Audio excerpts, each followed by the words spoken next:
Mikel, I think it's fair to say last weekend there was a sense of frustration, but this weekend, is there more cause for optimism? Yeah, it was because we went to Old Trafford, we drew and we are all very disappointed.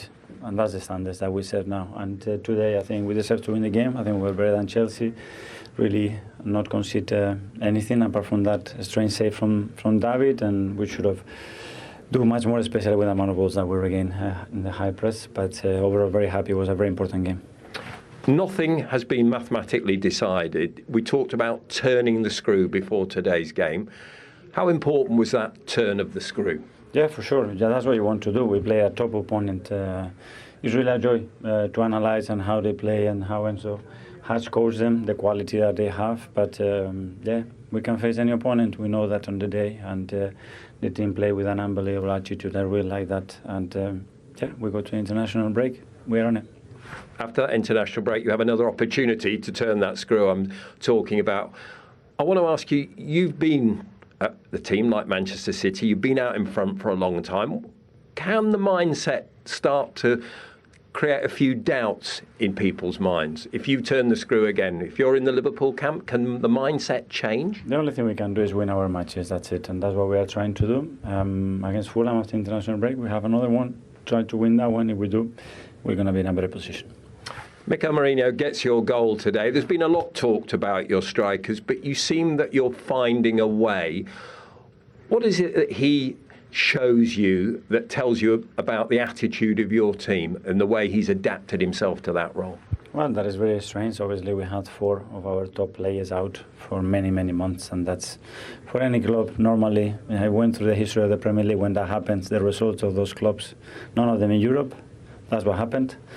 Our team, you know, they have an incredible resilience. They really want to do it. He's never played in that position before. His work ethic, how much he's trying to do, and on top of that, he's scoring goals. How much of a nuisance is he in that striker position? Because, as you say, he's not a natural striker by trade, but he's making life difficult for people. Very difficult, and he has other qualities. When he's set in the box, he's a really dangerous player. He can help us on that, on set pieces. When we have to attack at low block, when the opponents are really high press as well, his movement, he's intelligent to fix people, to bring people in the game. He's top, so really plays, because even physically, it's a very different game to play as a 9. The way he's adapted and his work rate, phenomenal. Goal comes from a set piece today. You'd made set pieces a speciality in the early part of the season, but lately the goals had dried up from them. So how big a positive was it to see a goal come from that? Very good. It would generate again belief that we can do it again. It was a good goal, and yeah, you want to be a threat from every phase of play, and if we have that weapon as well, even better. Just finally, you mentioned the international break. Bukayo Saka, after the break, you talk positively about him. I'm in. You're in. You're still here. That's the important thing. Has he got a chance? Yeah, he's got a good chance, yeah. Good on you. Well done. That's brilliant, isn't it? Personality from Mikel Arteta. Yeah. That was alluding to, of course, a week ago when Wright and I were in the studio with Owen, and he did something similar at the end. He didn't like the last question at Manchester United, yeah. really. So it was a lot better today. Yeah. A win does that to you, though, doesn't it? It does. It makes you a lot happier for that interview after the game, I can assure you, yeah. But no, it was good. That was like a little bit of a one for the defender, one for himself. Yes, yes. Yeah. Well, you can hear what he's saying, you know, with the players missing. He thinks any team in Europe would be badly affected by the numbers he hasn't got. Yeah, but for some reason, Steve, like people, you assemble a team at the start of the season, you hope that they stay fit, but then when players do get injured, for some reason, you mention it and say, yeah, well, everyone gets injuries. And yeah, they do, but it affects you. Look at Tottenham. It's affected Tottenham. It affects everybody. That's affected Arsenal this season with what Arsenal's ambitions were to try and finish the season. There's no way you expect to finish the season without getting injured, which happened for us last season. We had our main players all fit. But this season, unfortunately, we've got injuries to players, and everybody else, like he rightly mentioned, is like pitching in to try and do their job. This is like what Mikel Arteta's done today. And you just have to hang in there every game and see how it goes for yourself. It's like a bonus for him, for Arteta, that, because he would never have said, let's have a look at Mourinho. as a centre forward in pre-season, just in case. That wouldn't have come into his mind. Yeah, but he gets forced down that road. And he goes, yeah, but what Wrighty's saying is it's not a bonus he really wanted to do. He'd much rather have Kai Havertz there. Oh, of course. Jesus or... Every manager wants your top players on the pitch. But the fact is that he's now going, where do I go for this striker? Where do I go with a semi-strike? And he's gone, you know what, let's have a look at him. And he's done brilliant. I think Gaffer's probably looked at his technical capability because he's always looking around. He's very good on the ball. And you think to yourself, you know something? Maybe I can move him up front because he takes care of the ball up there. Yeah, exactly. Like you were saying earlier on, Gaffer, about holding it so as people could come and support you. And he's obviously got that about his game. Yeah. In terms of keeping going, what he said, we just need to keep asking the question of Liverpool. They've got within 12 now, having played the same number of games. But I was saying to Wrighty last weekend, it's important to finish as close to Liverpool as possible, to finish second, to finish on the up when you're looking at recruitment as well, aren't you, for next season? Yes, of course. I mean, that's it's important that, though, Ian said that he felt before the game that they're going to be looking over their shoulder. Well, they've got to make sure, as I was saying, they've got to be there just in case there's a big trip up from Liverpool. Psychologically, they've gone, as I said, they've gone out of the Champions League. If they lose today in the League Cup, they're out the FA Cup. Now it's from 4 trophies to 1, and they're favourites. They're hot favourites. Very different perspective this week than last, wasn't it? Last Sunday, you'll remember Mikel Arteta wasn't really that happy with the line of questioning towards the end of the interview around the title race, walked off prematurely, had to be recalled by Patrick Davison. And he's thrown that in there to surprise us a little bit here this afternoon as well. It's good that he's consistent when they win and lose. Draw. Sorry, draw. He's got a sense of humour, and he can afford a smile this afternoon, can't he? I thought they were brilliant. I just picked up unbelievable attitude he said there about his team, and I thought they were. I thought, you know, they had an excellent opportunity to put authority on the game, put authority on the title race. Is it not a race? I don't know, but he's spot on. I think they just have to keep believing, and the momentum they can gather in the Premier League and to get as close to Liverpool as possible will help them in what, you know, they want to do in Europe in that Real Madrid tie. And how nice. It feels, Izzy, like Bukayo Saka is going to be returning pretty soon, perhaps after the international break, as he says, and maybe in time for Real Madrid as well. Yeah, I mean, that would be huge, wouldn't it, for Arsenal? You know, to have him back in the league, full stop, but to have him back for that tie would be very, very timingly. He's a superb player, absolute great player. But yeah, on the game today, you know, they did a professional job on Chelsea. They controlled the game. A set piece decided it. How many times have we said that? Yeah. And is there also something, Gary, in if they can't win the league this season, then trying to get as many points as possible, just to build momentum before next season's title challenge? Yeah, of course. The manager just said then all they can do is win the game in front of them and see what happens. You wouldn't imagine the squad Liverpool's got to slip up that many points. But like you said, all you can do is win the game. I really like the manager, you know. I love his energy. I love the way he is. He seems like he's a real winner. The hard thing for Arsenal is what I was talking about off air, you know, when you get so close, you know, the last few seasons and you just maybe miss out, it's having that drive and that momentum to go again and again and again, which he definitely has. And I see this Arsenal team with a real spine and a willingness to go and try and get over the line. You know, but it's season after season, they get really close. It must be disappointing for them. Like I said, it's not over this season. Let's make that clear. I'm talking very negatively about Arsenal. You know, all they can do is win the games, which they've done today, and see what happens. Just keeping that momentum and that drive and that belief that you can. Indeed. And as you said, right, they found the way, and they've got a set play goal again. Yeah, which, judging by the way we were finishing today, it probably needed to be a set piece goal, but. Again, the ball in from Martin Odegaard was something that, if we're going to really be critical about it, it should have been cleared. But in the end, you know, they won the game, which is great. But I was a little bit more disappointed in the fact we've got to try and do more in respect of scoring goals. You know, because like once it's 1-0, Gaffer, as we all know, it's never done. But like we're just fortunate that Chelsea was so poor today again. Yeah, no, very much so. I think they did enough, Arsenal. I think it was one of those performances where if you perform like that, they could have easily, against a better opposition on the day, probably would have lost the game maybe, because they were pretty ordinary themselves. But the set play has come up trumps for them. a slight change in what we said before. You know, they hadn't scored for some games now from set plays where they were very successful, and they just changed it. They all went to the near post, caught Chelsea out a little bit, and the goalkeeper started getting engaged in the players that were around him, which he shouldn't have done.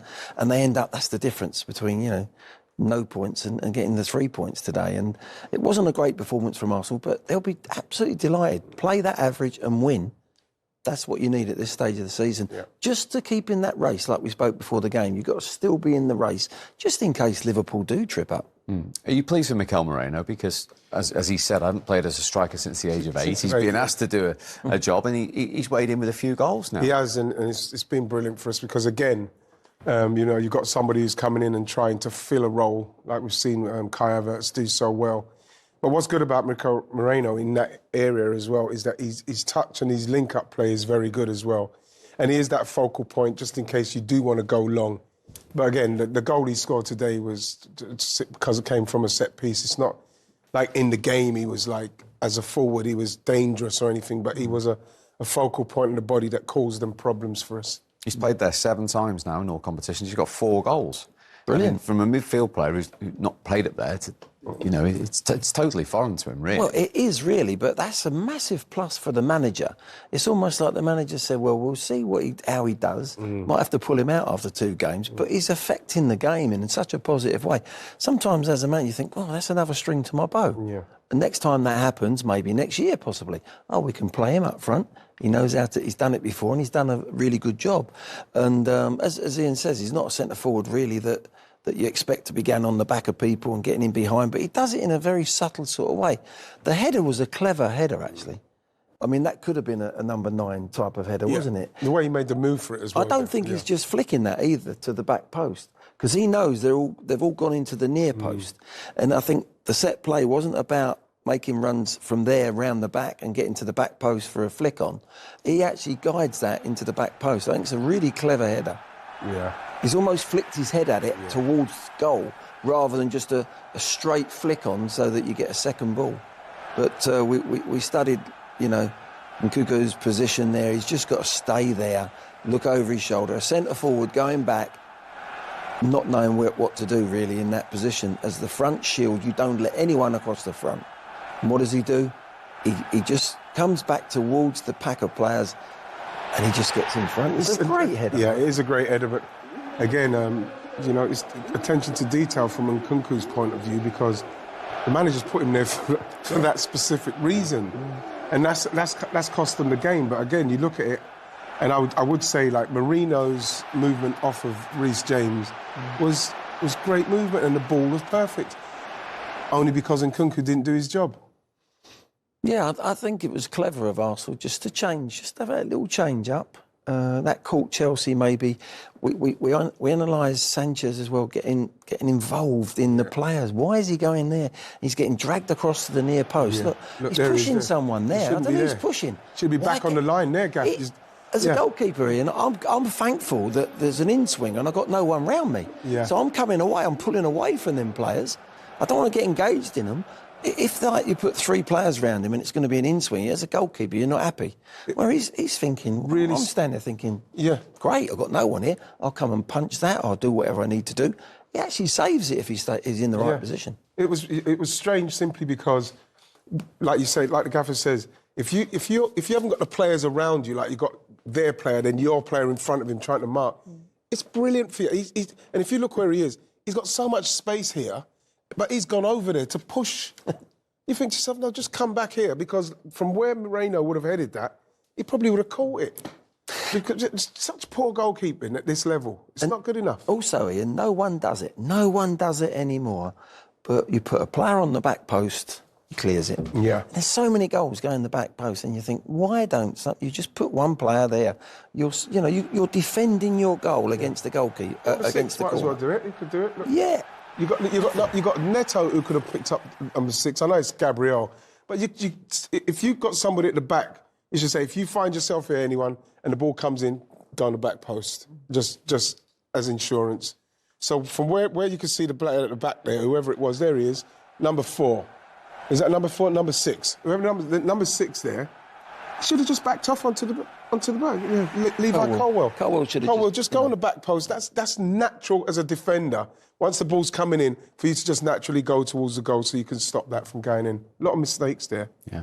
Catalogue by the sounds of it, from Chelsea's point of view. Yeah, they'll analyse that. I was watching, because I was watching the next corner, and then Nkunku goes in a better position, still square on, not on the half turn, which he should have been. And it was a poor ball in, though, but he clears it. Because he was in the right position in the front shield. No one gets across the front of you on that front shield. And if they're going to beat you, they've got to beat you over your head. So it's not a whipped-in ball. It's more sort of a floaty ball. Gives the keeper a chance, gives you a chance defensively. That's why you put a front shield in there. So he did the job a little bit better second half a couple of times, but it was really the delivery that was poor rather than him actually being really switched on, looking at it at half-time. Someone showing him and saying, you've got to be on the half-turn. You've got to see where runners are coming from. If you're square on looking at the taker, you don't know. And, they've got to put that right. If you put an attacker back there, he's got to do the job. Yeah. He's got to become a defender for that corner. You know? Because like you said and rightly says, which is a really good point, is even with the goal, if you look where Mikel Merino headed it from, he actually was bending down to head it. So it's not like we're talking about a ball that's coming. If you watch when he comes in, and Nkunku if he just goes to his left, he heads that back out for another corner or whatever it is. Because when you watch how low this ball is, by the time it comes into Merino, once they play it on, here we go. Right, look how low, he doesn't have to jump, look. He's actually bending down to get it. So it's an easy one to actually clear. Just looking at that again, I think Merino looks to go on the back of Nkunku, and he sees Nkunku just backing off and then decides at the last second, just nip in front. I think he saw a gap there, went for that gap, and then at the last minute, he just nips in front. Yeah. And that's the timing of the ball delivering. Look, let's have a look from this angle. You see it. He's having those little 50-50 back. Yeah, look, he runs it. space, Look, he's going in behind, bang. Then he goes in front because that space is there. Great movement right all of a sudden, you know. Really good movement right at the depth there for him. Yeah. All because Nkunku's in the wrong position. Yeah. But that's instinct that you were saying that perhaps until he was put up there, we didn't know that he had. Well, the thing is, what we've seen is that he's a very intelligent player, because even when you do watch him, when he's linking up the plays, the way he holds it up, by the time it does get to him, I watched it again when they play PSV, by the time he gets it, he's so composed and knows where he's passing it. That's exactly what Arsenal need in respect of keeping the ball up in that third, is something that we don't do well, because we haven't got a focal point. And he's the one, Kai Havertz isn't that player neither, where he links the play like Al Merino can do it. But Merino can do it in a way where you can get there because he will hold it and you can come and join him. And then all of a sudden, we're playing a bit further up. And the other players will play to that strength when he's up there, because it's pointless, like you said earlier, trying to play balls in the channels and all that. He's not that type of player. He's not going to be going off the back. It doesn't suit Odegaard, who wants to play that little ball, but it might suit other players that know that he looks like he can protect the ball. And when there's a midfield player, if you had a striker that was always going to protect it, you could make runs. Yeah. And you don't think, is he going to give that? I won't make a run. Because if I go and he loses the ball or it comes off him, they're breaking, and now I'm wasting my energy. I've got to track him back. Ball into the front man, he's holding it up. You think, now I can actually support that play, and it goes to the next level then, and you're on the front foot. So that's important and that's what happens when the new player comes. You have to find that out. They didn't know that. Arteta's thrown him in up front, but actually the players are going, he can play up there. We can make runs off him. And I know what you mean. 1-0's never comfortable, but today was a day where you never really felt Chelsea were going to trouble Arsenal. You did. You just feel like you could see, like I mentioned at the start, where Cole Palmer's not playing, where he would frighten me, just like Bruno Fernandes frightens you, because they can do something in the game now. Again, you're looking at a Chelsea side without Cole Palmer, they look very tepid, especially without Jackson, without Madueke, and then even if they had a Neto as well, them three up front with that pace, with Cole Palmer behind them, it's a whole different scenario for Arsenal. And a scenario I'm really pleased we didn't have to come up with today. But again, you look at the way we were finishing as well. We should have done more to make it comfortable for ourselves. But Chelsea, they're not a million miles away. I think they need some experience in their team to help that young side. But then you do need something that's going to make sure that Cole Palmer can be able to express himself in the players that he's got around him. They just looked a bit sort of rudderless. You know, they had no rudder to their game. They had no guidance. They had no feel. You never saw them sort of having a spell in the game where they had a pattern of play and suddenly they took the ball away from Arsenal. Arsenal on the back, no, that never happened once, really. With the lack of experience, particularly in the back positions, you'd have thought Fernandes and Caicedo, those type of players, they've got to get hold of the ball and take the game by the... We're under the cosh here a little bit. We're not playing well, 1-0. Let's keep the ball. Let's get back in the rhythm of the game a different way. We haven't got Palmer. We haven't got the players that we want up front. They're out, so we've got to slightly play different, and that never really materialised. I was a bit confused with their midfield because I didn't know, because Reece James was in there a lot, so he's probably the 6. So next to Caicedo, or is he the 6? And then Enzo Fernandez. So I didn't know how they were going to. Yeah, I didn't know how they were going to try and progress the ball because they haven't got the pace up front. They haven't got the players to play it through the midfield. So it was just going to be a matter of time. And if Arsenal were more ruthless, we could have shown them up for what they were today, because they were poor today, Chelsea. Were they good value in the end, is he, Arsenal? I think business as usual for Arsenal. I thought very disappointing from Chelsea. I don't think they gave Arsenal anything serious to worry about. Arsenal felt like they looked like they were in control for the 90 minutes. They obviously got the goal off the set piece by Moreno, but it didn't really feel like Arsenal had to work too hard for that win, given the magnitude of the game to, superb Premier League clubs. There just didn't seem like much of a threat from Chelsea. Is control the key word? Is that what would sum up Arsenal's performance? Yes, I thought it was a poor game, to be honest, especially second half. There wasn't much there, was there? A lack of quality, really, which you don't normally associate with these two big teams. But Arsenal looked in the second half in terms of control. Chelsea was not threatening too much, 1-0 up, and they looked like they was happy just to protect that 1-0 and see the game out. So yeah, you could call it that, or professional performance to get the job done. They'll be delighted with that result. Is that because they've both got the same problems? They're both missing creating that centre forward, well, as well as a little bit of creativity. It's exactly that, Dave, and obviously they haven't got that focal point, but I think Arsenal are adapting better in this situation. And we spoke about Arsenal's prerogative this season now before the game being, mainly lying in Europe now in the Champions League.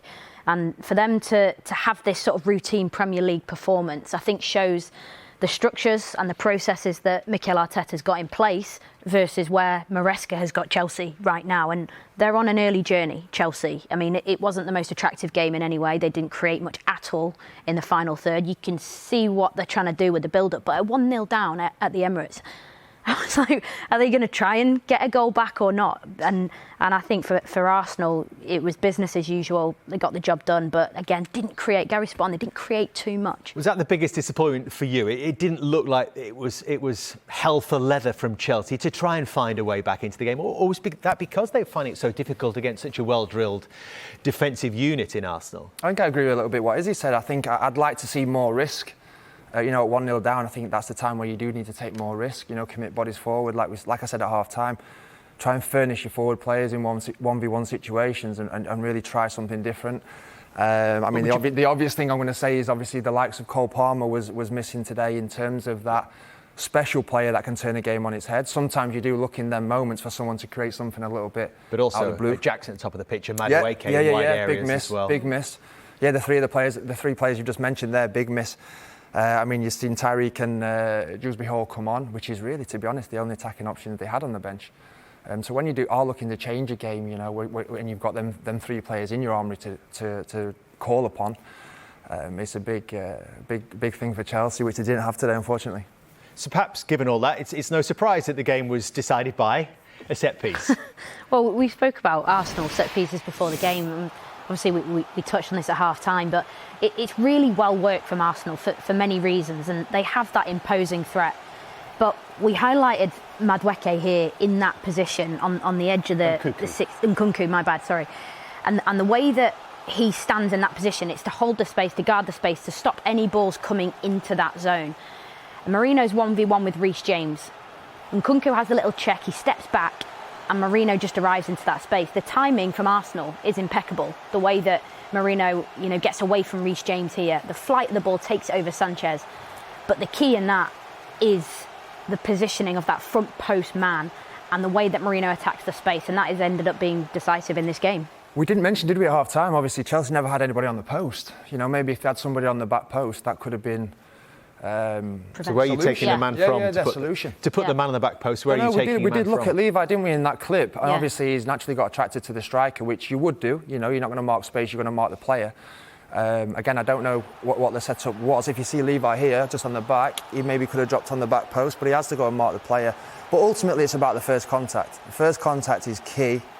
And do you think he's actually shooting there? Is he thinking, I'm going to try and head this in the net, or is he thinking, I'm just going to try and win the first contact? He'll probably tell you he's going to nestle it in the bottom corner, but the reality is he's getting the first contact to flick it on. I think the run he makes is so far outside the front post, I would imagine in training sessions they've gone, right, try and make the first contact, and then the other players come in behind as they loaded that area to flick it into that space. So I'd imagine that was the play, but he's delighted that it's nestled in the bottom corner. Well, I'm sure they all are, and I'm sure the set-piece coach is delighted as well, because it's been a while. Isn't he now? He's back in the game. Yeah. Sure, Gary Neville will be delighted. 98 without, but you must start. Of course, again, going into Europe as well, back in Champions League quarter-finals, it could be decisive against Real Madrid, those set pieces. But again, Arsenal, they just looked dominant in every area, and I was really disappointed with Chelsea. What about that right-hand side, which seemed to work better, and I suppose Gabriel Martinelli being a key factor in that? Yeah, exactly. And obviously, when Saka's fit, Saka operates on the right, Martinelli on the left in a first-choice front three. But Martinelli, I thought he looked really sharp today. Created this chance early on. This is Trossard. Should have hit it on the first time, and that could have been in the back of the net. He didn't. But it was that link-up play with Odegaard, and I don't think Odegaard is right back to his best yet. But this was Timber getting in behind on that right-hand side. Again, almost bullying Cucurella in this moment here. And it's a bit of pinball in the box, falls to Rice. And then you can see the little snapshot technique over the bar. But I do think that Martinelli, this is brilliant here by him again. Just the 1v1 thing, which, you know, Gary was saying Chelsea missed these sorts of moments in the game. Mm-hmm. And I thought he was starting to find his form again, Martinelli. I think he looked brilliant this afternoon. It's just been positive, isn't it, in that situation? Like you said, he's very positive in his play. He wants to go to the byline, he wants to try and, you know, cross the ball or cut it back. Here again, willing runner. Obviously, the ball from Odegaard there was poor. But I thought it was a bright spot for Arsenal today. You know, he tried to create, he tried to produce something. He was positive, like I say, in his running. I thought he was good today. This is Mourinho again. It's Arsenal's number 9. But it was a brilliant first-time shot at the back post. But this just shows here how, you know, dominant Arsenal were down that side, and it's all due to that man there, Martinelli. Yeah, 50% of their attacks coming down the right side, and of course we have seen him when Arsenal have been full strength. Bukayo Saka on that side, as you said, Martinelli on the left. But when he has stepped over to the right-hand side a few times this season, it does seem to actually suit his game. Yeah, I mean, he's out-and-out winger, like I said, and he looks to commit people. He looks to go forward 1v1. Obviously, they've missed Saka. The link-up that Odegaard has, especially with Saka, they've missed that. But in terms of an attacking player and in terms of somebody looking to create for Arsenal, he's done well. Certainly it's felt important for them to try and secure this Champions League place for next season before they get involved with the Real Madrid ties. Yeah. But is this another positive, another big step forward for the Gunners? I think psychologically, I mean, for an Arsenal team to beat a Chelsea team in the Premier League, it's always massive. And I think for them to do that today and, you know, increase the gap between them and Chelsea, who obviously, you know, Gary mentioned before the game, Chelsea, the importance of them qualifying for the Champions League next season for them as a club, and recruitment in the summer as well with certain players, you know, in the number 9 position perhaps. But I think for Arsenal now, they're starting to gather a bit of momentum. But just going back to that Martinelli point, I think it's interesting because, you know, forward players, sometimes when you give them a sort of different stimulus, you know, they can sort of find, you know, a new level, a new rhythm. And when Saka comes back, hopefully it is before the end of the season, it'd be interesting if Martinelli continues that success on the right-hand side. Where's Saka going to play? Will he be off the left, perhaps? You know, something different for him. But if Arsenal can find a little tweak and a little bit of, you mentioned it as well, risk in that final third, that could be the difference in the Real Madrid tie, you know, in the Champions League, to find that bit of magic to push them into a semi-final. It's different as well with Martinelli playing on the right-hand side. You know, if you see them clips there, he's looking to go on the outside very often. He's coming in behind the full-back, looking to cut it or cut it back or cut across. On the left-hand side, sometimes naturally as a winger, you come inside, you look to come inside and shoot, and maybe the crosses are coming in at a different angle. So it's slightly different for Arsenal in that sense. Defenders have forgotten how to deal with wingers that go on the outside, haven't they? It's a thing of the past. It's gone out of fashion. It's a relic. It's a relic in football. I mean, you'd be delighted as a fullback if you show him inside and away you go. To have to keep Towards the centre-back. Yeah, to have to keep doing your job is difficult. Mind your hamstrings. Let's have a look what Arsenal have got ahead then. Of course, they've got the ties with Real Madrid, the other side of the international break. Next is a home game against Fulham, who have beaten Tottenham today. Then they go to Mikel Arteta's former club, Everton. That'll be an emotional day for him, saying goodbye to Goodison Park before those ties against Real Madrid. Do you think, having won today, Gary, they don't have to worry so much about what's behind them now, that they feel secure in that top 4 or 5? Exactly that. Yeah. I don't think that was in doubt even going into this game, to be honest. But yeah, they've just kind of sealed that, and now they can look ahead as well to obviously the Real Madrid game, which is going to be huge for Arsenal in their season and in terms of trying to get their hands on a trophy, which we all know how difficult it is to win the Champions League. But this is one opportunity they still have left, as well as the league. But like we said, we think that might be just a little bit too far this season for them. And if they beat Fulham, the gap is 9 points. We've got to ask the question, is he? It's going to come back not around, over yet. isn't it? It's not over yet. It's going to come back. We've been going through ebbs and flows and yeah, obviously Arsenal, they have to just take care of business, and the most important thing for them, finishing second. They've got to keep that gap, reinstate the authority in the league, and like I said before the game, it's not a failure this season at all. They're currently Champions League quarter-finalists, they're second in the league. They've reinstated that gap again this afternoon. I think they're doing all right. It must be so difficult though if you say, like, for example, Arsenal season after season are getting really close, but just not close enough. Yeah. To keep that belief, to keep that momentum. They're so close, and they have a spine of the team now, which in the past maybe they didn't have. You've won the title, Gary. A couple of times at Chelsea. We're talking about them as having another good season, but what do you think they are missing then to take that next step? I think a lot's been made of obviously the striker situation. And I think you can't look past that in some ways. You look at their top goal scorer this season, is it Havertz with 9 goals? That's not enough. And it's easy to turn around. We were talking off air, weren't we? I was saying that the last 2 seasons, they've had at least 3 players hit double figures, and their top scorer this season is Havertz with 9, who we're not going to see again this season. So there is a chance there's not one player in double figures this time. Which, look, it's easy to sit here and say, look, they're missing a Salah, they're missing a Haaland, a Harry Kane, somebody like that. 20 goal plus, what's that worth in points? It's worth a hell of a lot of points. And I just think in terms of the returns, like you've just said, 9 goals, the highest goal scorer at Arsenal at this moment is just not enough, and I think that's what is lacking, in my opinion. I think Jamie Carragher's been talking on Monday Night Footballs really across the season, is he, about Arsenal just shifting that dial. They've gone one way in terms of pragmatism at times this season, which is why we see them so strong defensively. Is it just a question of just moving that cog a little bit more to the adventurous side next season? Yeah, it's turning the dial, and I think, to be a top club, in anything, in any what you do, to be a top manager, to be a top player, you have to always turn the dial. You can't settle for just being there or thereabouts. You want to win trophies, you want to challenge. And it is clear to see, the numbers back it up, like you've just mentioned there. They have missed an out-and-out number 9 and goals from other areas. You go back to 2 seasons ago with Arsenal, 22-23 season, where they had players in like teens in terms of goal contributions in contributing to what the team are doing. The Odegaards, the Sakas, the Martinellis. They've added to that, and obviously I still think that final third has been difficult for them because teams are dropping up against them. That's probably why they got more joy this afternoon. That yes, they didn't score many goals this afternoon, but Chelsea played out and it gave Arsenal more space to play in. When teams drop off against them, that's when they've struggled and it's become a little bit monotonous. It's about finding that bit of magic and taking, exactly like you say, a bit of a risk in the final third. Cranking the dial. To that 1-0 defeat. But it's a shame. It's a shame. First of all, because we lost the game, and then because I think with the situation in this moment, the amount of injury that we have, I think we compete very well. We were not far from get something from the game. But as I said, unfortunately we lost, but now we have the international game, we can recover more players. Romeo Lavia back today, so it's important, and we can push for the final sprint. You were still in the game, weren't you, right until the end, really? Was it an improved second half for you? Yeah, I think the first 20 minutes we struggled a little bit. off the ball and on the ball. And then after 20-25 minutes, I think we start to control the game. Second half again, we were in the game until the end. But yeah, has been a shame. The good thing is that we are in the right path, right direction. Now we have players that they come back from injury, and we can go for the final sprint.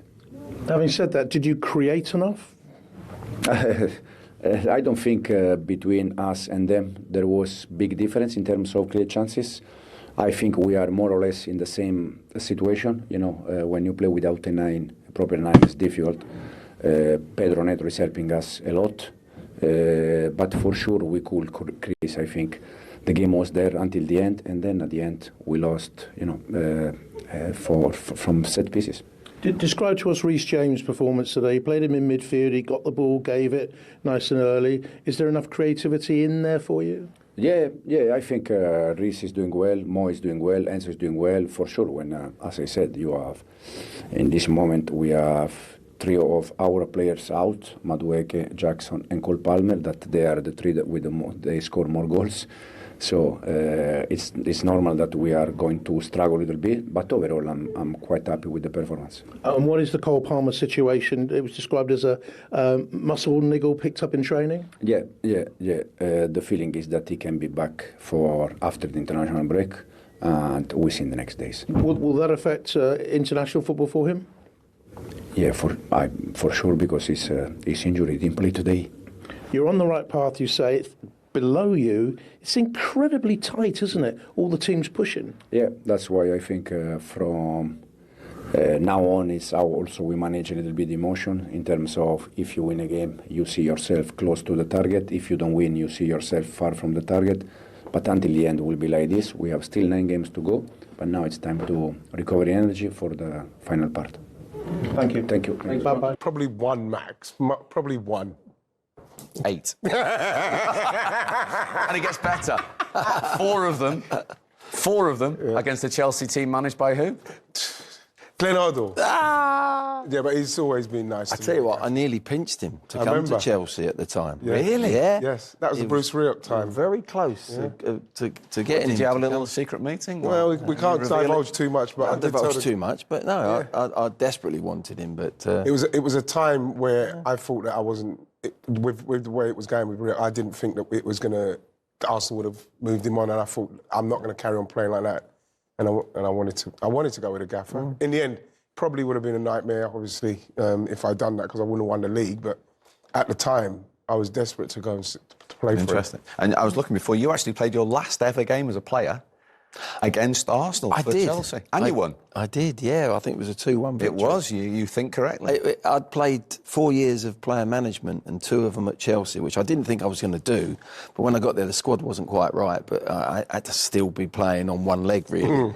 And but it was that season where I thought, I can't go on anymore. It just can't, mentally and physically. Yeah. It was so tough. It really was. But it was nice to go out beating Arsenal in my last game, to be honest. London Derby. Yeah.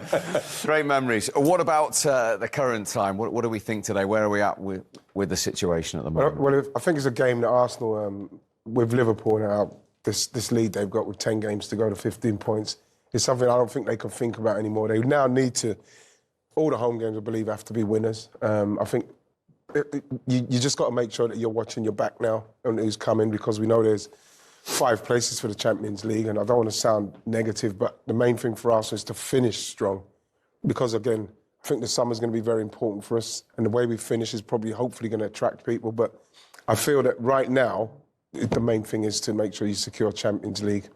If you're Mikel Arteta at the moment, is it a test of your ability to keep these players? I know the Champions League quarterfinals there for us, but in terms of the Premier League, they've had a bit of a battering. They've seen a 4-point gap suddenly go to 15 in the blink of an eye. Yeah, that's a massive blow for them, because I think that's the Premier League is what he's been looking for and what Arsenal are looking for, and they've been contending.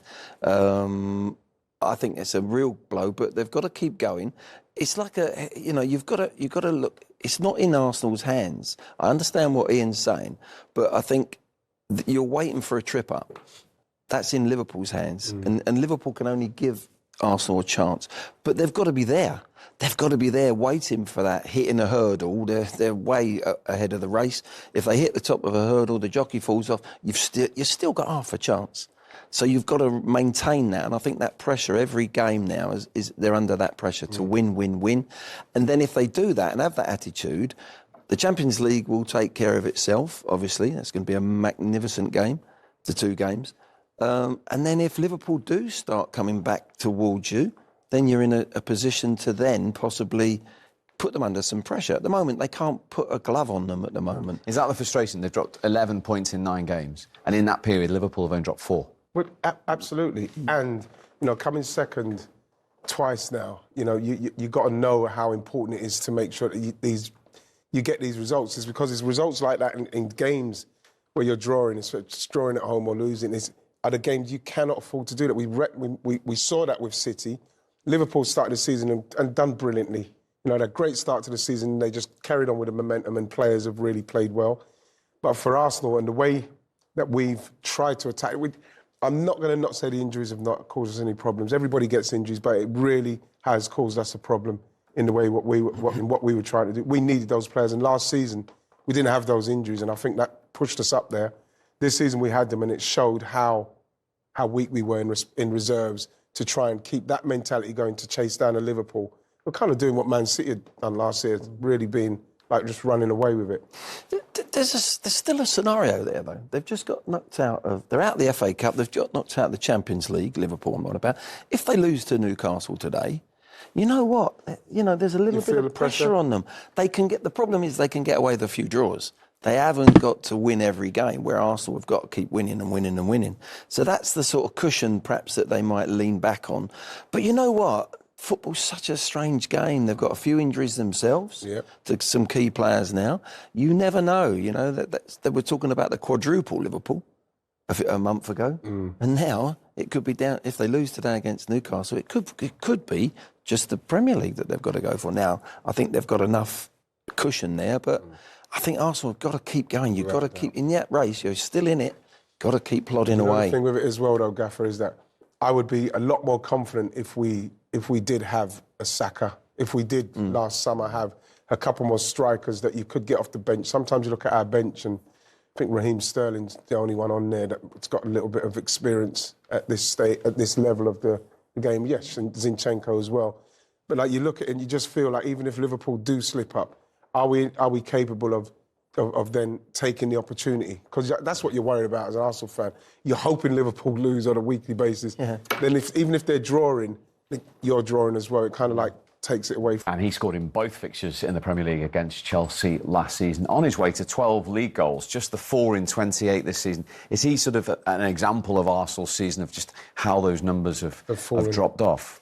Yeah, and you watched him, and you can't ever question the endeavour and that. But I think that when you watch Arsenal, it comes down to the creation and the movement. I think we saw it against PSV, but PSV gave us far too much space, and what we saw was players who saw the space and ran in it, and there was movement, and there was all sorts of passing. And Ødegaard had a great game, and what we're seeing in the Premier League with Arsenal is at the Emirates is mid blocks and low blocks.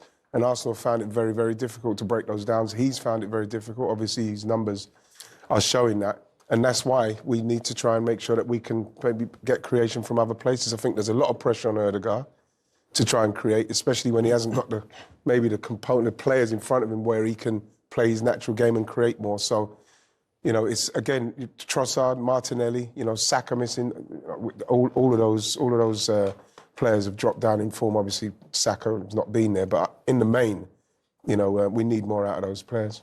I think that's what you said earlier about the injuries, and I'll give the example why the injuries hurt you. It's because Trossard is a sub. When he's a sub, been coming on... Impact player. And he makes a difference. He actually goes on and he's very positive and he changes the game. Where I think he starts, which he's having to because of Saka's out, Havertz is out, so he's starting now. He hasn't had that impact. He's a good sub. And that's where you're lowering your standards a little bit. Having him as a sub coming on because Saka's fit and the changes made, then that you're not lowering your appearance. You know, you're still getting an 8, 9 out of 10.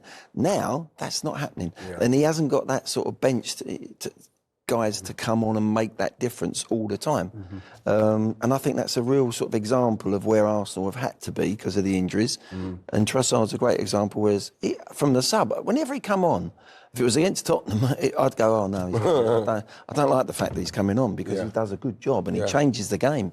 But he hasn't had that impact from the start. And we keep talking about the margins and Liverpool because they're setting the standards. But when you look at the goals total between the two and where the goals have come from, it's not rocket science because Liverpool have one outstanding player on 27 goals and the difference is only 17 between the two teams. Yeah, and then you look at, you know, Kai Havertz is obviously out now. Bukayo Saka's been out as well.